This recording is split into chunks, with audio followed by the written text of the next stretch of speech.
C'est-à-dire que Jacob est assis là. Ses fils lui amènent la tunique de son fils Joseph. Elle est déchirée. Elle est trempée dans le sang. Ça, c'est une évidence qu'une bête sauvage a dévoré Joseph. Vous regardez dans tous les sens. Vous dites, ouais.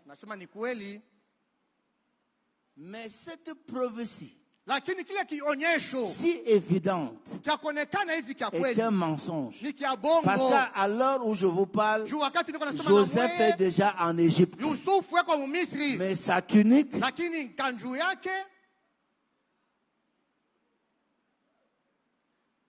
Joseph est allé en prison. Il n'y a aucun magistrat au monde qui n'aurait pas pu condamner Joseph. L'évidence de sa culpabilité. La tunique, le manteau de Joseph entre les mains de la femme de Potiphar. Voici l'évidence. C'est à juste titre que le magistrat a condamné Joseph. Mais cette autre preuve, cette autre évidence mentait. Les preuves peuvent mentir. Et beaucoup de gens sont en prison, condamnés sur des évidences claires et nettes. Les évidentes qui mentent. On tue quelqu'un avec une arme. On prend l'arme. On vient frotter dans tes mains. On s'en va.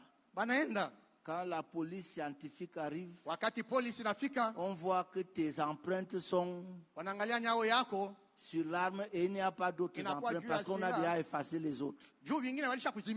On te condamne avec une preuve évidente.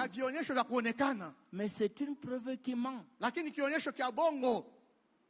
l'exercice de la foi, il faut savoir que même les symptômes dans ton corps peuvent être un mensonge. Et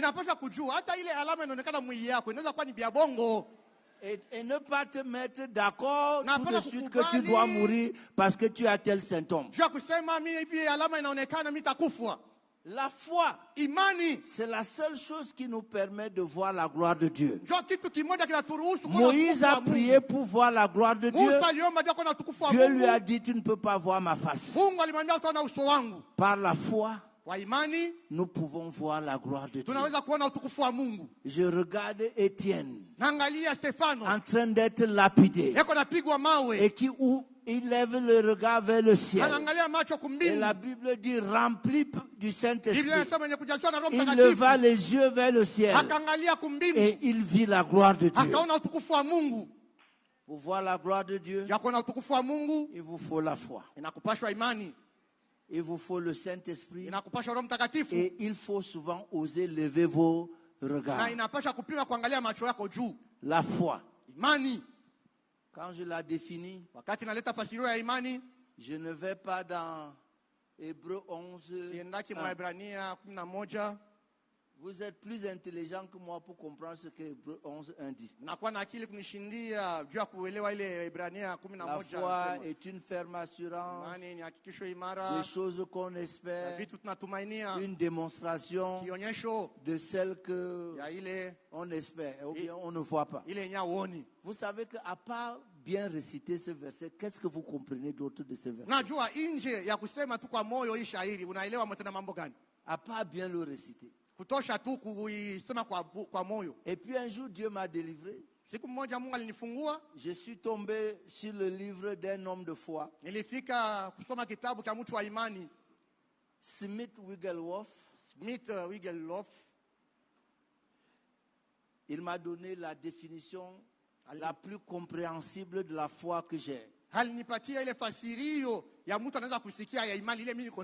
Il a dit la foi, c'est une attitude.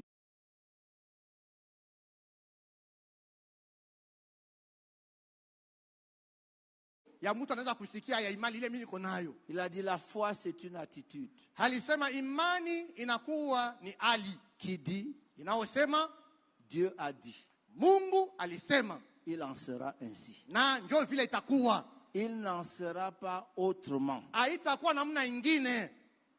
Il ne peut en être autrement. Haitakuwa namna ingine. Car il est impossible qu'il en soit autrement. Maana haitawezekana ikuwe namna ingine. Dieu a dit. Mungu alisema. Il en sera ainsi. Nayo itakuwa vile. Il n'en sera pas autrement. Haitakuwa namna ingine. Il ne peut en être autrement. Car il est impossible qu'il en soit autrement. Si Dieu a dit, tu es guéri. Et